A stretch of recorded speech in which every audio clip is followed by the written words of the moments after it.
നമസ്കാരം. തിരുനെല്ലി ക്ഷേത്രത്തിലേക്ക് പോകുമ്പോഴെല്ലാം ഞങ്ങൾ കാലത്ത് പ്രാതൽ കഴിക്കാനായി കയറുന്ന ചെറിയൊരു കടയാണിത്.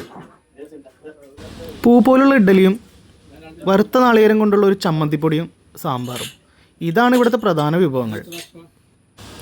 നമ്മുടെ വയറും മനസ്സും നിറയ്ക്കാൻ ഇത് തന്നെ ധാരാളം. ഒപ്പം ചായയും കാപ്പിയും. പക്ഷേ ഇവിടുത്തെ പ്രധാനപ്പെട്ട ഐറ്റം ഇതൊന്നുമല്ല. നല്ല ചൂടോടെ കിട്ടുന്ന ഈ ഉണ്ണിയപ്പമാണ്. തിരുനെല്ലി ക്ഷേത്രത്തിലേക്ക് 13 കിലോമീറ്ററോളം മുൻപായി തെറ്റി റോഡ് എന്ന് പറയുന്ന സ്ഥലത്താണ് കാടിന് നടുവിലുള്ള ഈ ഒരു കട സ്ഥിതി ചെയ്യുന്നത്.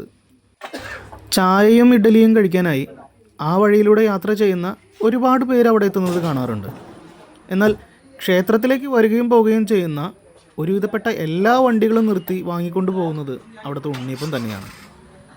അടുത്ത തവണ തിരുനെല്ലി ക്ഷേത്ര ദർശനത്തിന് പോകുമ്പോൾ കുട്ടേട്ടൻ്റെ ഉണ്ണിയപ്പക്കടയിലും ഒന്ന് കയറി നോക്കും. അവിടുത്തെ ചൂടോടെയുള്ള ഭക്ഷണവും കാടിൻ്റെ അന്തരീക്ഷവും നിങ്ങളെ നിരാശപ്പെടുത്തില്ല.